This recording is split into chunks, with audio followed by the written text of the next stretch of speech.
समस्त विश्व एक परिवार। मेरा आज का प्रकरण नंबर 10, अपने गुरु श्री युक्तेश्वर जी से मेरी भेंट। ईश्वर में श्रद्धा कोई भी चमत्कार कर सकती है, केवल एक को छोड़कर, अध्ययन के बिना परीक्षा में उत्तीर्ण होना। झुंझलाकर मैंने वह प्रेरणाप्रद पुस्तक बंद कर दी जिसे मैंने खाली समय में एक दिन उठा लिया था। लेखक का यह अपवाद कथन उसकी ईश्वर में श्रद्धा का पूर्ण अभाव दर्शाता है। मैंने सोचा, बेचारा, रात भर पढ़ाई करने में उसे अत्यधिक विश्वास है। मैंने पिताजी को वचन दे रखा था कि मैं अपनी हाई स्कूल की पढ़ाई पूर्ण करूँगा। मैं परिश्रमी विद्यार्थी होने का दावा नहीं कर सकता। महीने पर महीने बीतते गए थे, पर मैं क्लासरूम में कम और कोलकाता की स्नान घाटों के आसपास सुनसान जगहों पर अधिक होता था।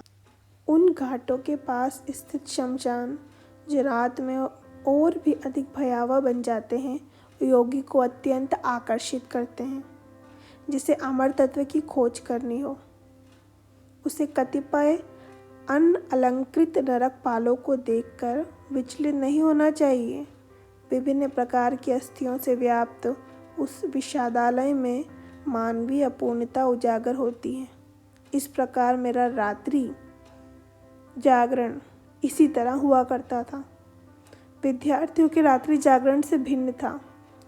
हिंदू हाई स्कूल की वार्षिक परीक्षा का सप्ताह तेजी से निकट आ रहा था। परीक्षा का यह समय भी भूत प्रेतों से युक्त उन शमशानों की तरह ही एक सुपरिचित दहशत मन में उत्पन्न करता है। फिर भी मेरा मन शांत था। भूत पिशाचों के क्षेत्र में जाकर मैं एक ऐसे ज्ञान को खोद कर निकाल रहा था जो स्कूली कक्षाओं में कभी नहीं मिल सकता। परंतु मेरे पास स्वामी प्रणवानंद जी का कौशल नहीं था, जो एक ही समय में दो स्थानों पर आसानी से उपस्थित हो सकते थे। मेरा तर्क, जो कि अफसोस अनेक लोगों को यह कुतर्क लगता है, यह था कि प्रभु मेरी दुविधा को समझकर मुझे उससे उबार लेंगे। विपत्तियों से तत्क्षण उबारने के ईश्वर के हजारों स्पष्टीकरण कारनामों से भक्त के मन में ऐसी तर्कशून्यता आ जाती है। अरे मुकुंद, आजकल तो तुम्हारे दर्शन ही नहीं होते। एक दिन अपराह्न गढ़पार रोड पर मेरी ही कक्षा के एक सहपाठी से अचानक भेंट हुई तो उसने मुझसे कहा, ओह नंतू, लगता है स्कूल में मेरी अनुपस्थिति ने मुझे निश्चित तौर पर कठिन परिस्थिति में डाल दिया है। मैंने उसकी स्नेहपूर्ण दृष्टि के आगे अपने हृदय का भार हल्का किया। नंतू, जो एक तीक्ष्ण बुद्धि छात्र था, दिल खोलकर हंसने लगा। आखिर मेरी परिस्थिति भी हास्यजनक ही थी। वार्षिक परीक्षा के लिए तो तुम बिल्कुल भी तैयार नहीं हो, उसने कहा। लगता है अब मुझे ही तुम्हारी सहायता करनी पड़ेगी। नंतू के ये सहज सरल शब्द देवी आश्वासन बनकर मेरे कानों में उतरे। तत्परता के साथ मैं उसके घर गया। परीक्षा में जिन प्रश्नों के पूछे जाने की संभावना उसे प्रतीत हो रही थी, उनके उत्तर उसने मुझे समझा दिए। ये प्रश्न ऐसे दाने हैं जो अनेक भोले भाले विद्यार्थियों को परीक्षा के जाल में फंसा लेंगे। मेरे उत्तरों को ठीक से याद करोगे तो तुम उस जाल से सही सलामत निकल जाओगे। जब मैं उसके घर से निकला तब काफ़ी रात बीत गई थी। उधार की विद्वत्ता से लबालब भरा हुआ मैं पूरे भक्तिभाव के साथ प्रार्थना कर रहा था कि अगले कुछ संकटपूर्ण दिनों में वह पांडित्य मुझ में बना रहे। नंतू ने मुझे अपने विभिन्न विषयों में परीक्षा के लिए तैयार कर दिया था, परंतु समयाभाव के कारण संस्कृत को भूल गया था। मैंने उत्कटतापूर्वक भगवान को इस भूल की याद दिला दी। दूसरे दिन प्रातःकाल में चलते कदमों की लय पर अपना नया ज्ञान आत्मसात करता हुआ सैर कर रहा था। रास्ते के कोने पर खाली पड़े भूखंड की घास पात से गुजरते हुए अचानक मेरी दृष्टि कुछ छपे हुए बिखरे पड़े कागजों पर पड़ी। मैंने झपट कर कागज उठा लिए। मेरा झपटना सार्थक भी हुआ। मेरे हाथ में संस्कृत श्लोक थे। उनका अर्थ लगाने के लिए अपने लड़खड़ाते प्रयासों में सहायता के लिए मैंने एक पंडित को पकड़ा। उनकी मधुर वाणी ने वातावरण को उस प्राचीन भाषा के निनादी मधुर सौंदर्य से भर दिया। इन असामान्य श्लोकों को सीखकर संस्कृत की तुम्हारी परीक्षा में कोई सहायता नहीं हो सकती। पंडित ने उन श्लोकों को निश्चयपूर्वक मेरे लिए बेकार ठहराया, परंतु उन श्लोकों का अर्थ जानने के कारण ही दूसरे दिन मैं संस्कृत की परीक्षा में पास हो सका। नंतू ने अपनी दूरदृष्टि से जो सहायता मुझे दी थी, उसके कारण मुझे अपने अन्य सभी विषयों में भी उत्तीर्णांक मिल गए, यानी कि पास होने लायक अंक मिल चुके थे। पिताजी खुश हुए कि मैंने हाई स्कूल की पढ़ाई पूरी करने का अपना वचन निभाया था। मेरी कृतज्ञता ईश्वर के चरणों में समर्पित हुई। मैं जानता था कि केवल उनकी प्रेरणा के कारण ही मैं नंतू के घर पहुंचा था और कूड़े से भरे भूखंड के अप्रचलित मार्ग से भी उन्हीं की प्रेरणा से गया था। उन्होंने अपनी लीला करते हुए मुझे उबारने की अपनी यथासमय योजना की दोहरी अभिव्यक्ति प्रदर्शित की थी। निरर्थक मानकर रख दी हुई उस पुस्तक पर मेरी दृष्टि पड़ी, जिसके लेखक ने परीक्षा भवन में ईश्वर की महत्ता को अपर्याप्त माना था। मेरे मन में उठे इस विचार पर मैं अपनी हंसी नहीं रोक पाया। यदि मैं इस लेखक को बता दूं कि मृतदेहों के अवशेषों के बीच बैठकर ईश्वर का ध्यान करना हाई स्कूल परीक्षा पास करने का सहज उपाय है, तो उसकी उलझनें और अधिक बढ़ जाएंगी। नई प्रतिष्ठा से गौरवान्वित होकर अब मैं खुले रूप से घर छोड़ने की योजना बनाने लगा। अपने एक समवयस्क मित्र जितेंद्र मजूमदार के साथ वाराणसी के एक आश्रम श्री भारत धर्म महामंडल में जाकर रहने का और वहाँ आध्यात्मिक शिक्षा ग्रहण करने का मैंने निश्चय किया। अपने परिवार से वियोग की कल्पना एक दिन गहरा विषाद बनकर मुझ पर छा गई। माँ के स्वर्गवास के बाद मेरे 2 छोटे भाइयों सनंद और विष्णु तथा सबसे छोटी बहन थामू के लिए विशेष रूप से मेरा प्रेम तीव्र हो गया था। मैं शीघ्रतापूर्वक अपने एकांत स्थान उस छोटी सी अटारी में जा पहुंचा, जो मेरी आकुल साधना के अनेकानेक प्रसंगों की साक्षी थी। 2 घंटों के अश्रुपात के बाद मैंने अपने में एक अपूर्व परिवर्तन अनुभव किया, जैसे किसी चमत्कारी परिष्कारक तत्व से मेरा अंतर धुलकर एकदम साफ हो गया हो। सारी आसक्ति हवा हो गई। मित्रों के मित्र ईश्वर की खोज करने का मेरा निश्चय और भी दृढ़ हो गया। मैं तुमसे आखिरी बार अनुरोध करता हूँ। मैं पिताजी के समक्ष उनका आशीर्वाद लेने के लिए खड़ा था। तब उन्होंने मर्माहत होकर कहा, मेरा और अपने शोकाकुल भाई बहनों का त्याग मत करो। पूज्य पिताजी, मैं आपके प्रति अपने प्रेम को किन शब्दों में व्यक्त कर सकता हूँ, परंतु उस परम पिता के लिए मेरा प्रेम उससे भी बढ़कर है, जिसने मुझे इस लोक में आप जैसा आदर्श पिता प्रदान किया। मुझे जाने दीजिए, ताकि मैं किसी दिन अधिक दिव्य ज्ञान के साथ आपके पास लौट सकूं।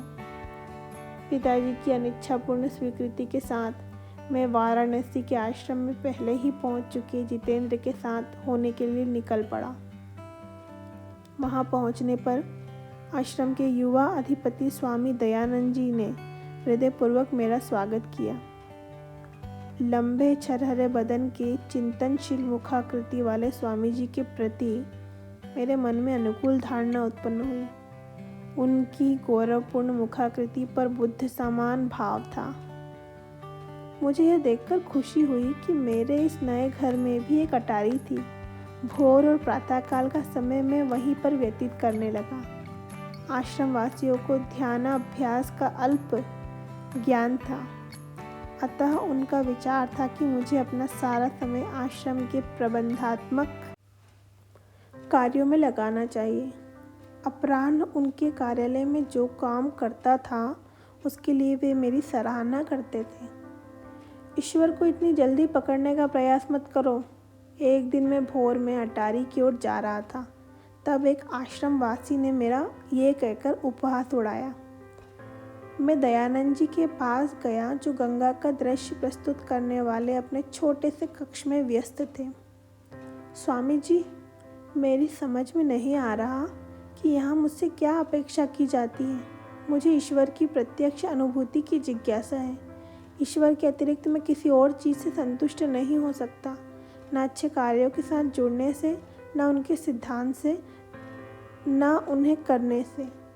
गेरुए वस्त्रधारी स्वामी जी ने स्नेहपूर्वक मेरा कंधा थपथपाया। निकट ही खड़े कुछ शिष्यों को नकली फटकार लगाते हुए उन्होंने कहा, मुकुंद को परेशान मत करो, हमारे तौर तरीके वह सीख लेगा। मैंने शिष्टतापूर्वक अपना संदेह भीतर ही दबा दिया। शिष्यगण कक्ष से बाहर चले गए। डांट पर उन पर कोई प्रभाव दृष्टिगोचर नहीं हो रहा था। दयानंद जी को अब मुझसे कुछ कहना था। मुकुंद, मैं देख रहा हूँ कि तुम्हारे पिताजी तुम्हें नियमित रूप से पैसे भेजते हैं।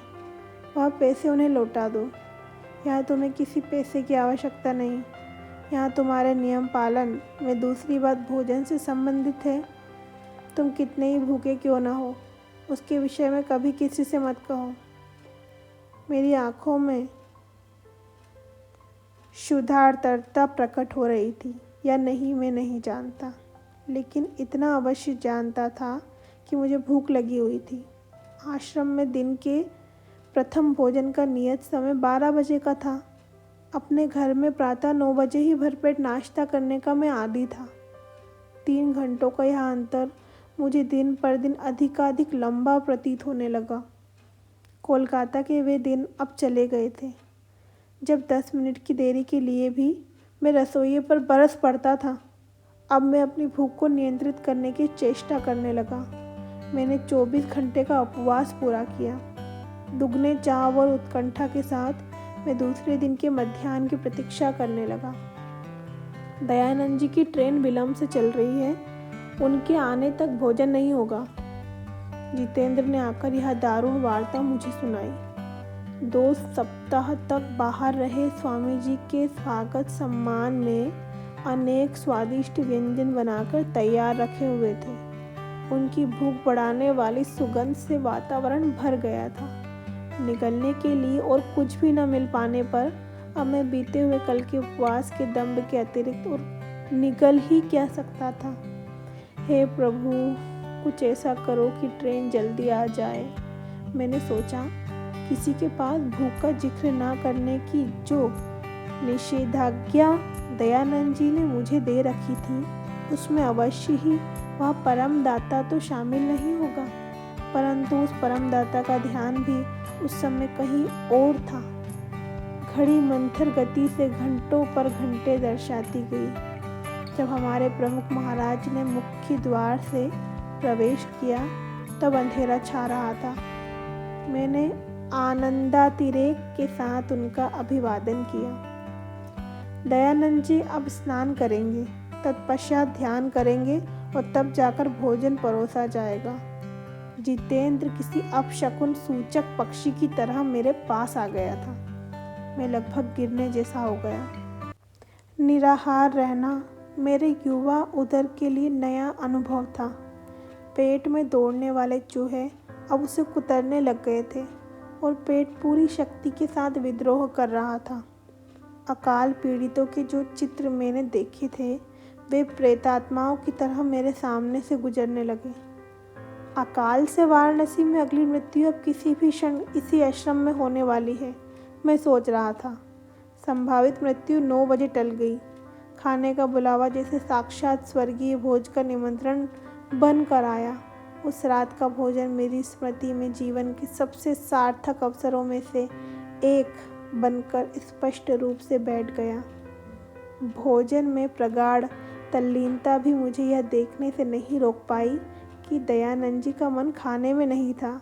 वे स्पष्टतया मेरी स्थूल सुखानुभूतियों से ऊपर थे। स्वामी जी, क्या आपको भूख नहीं लगी थी?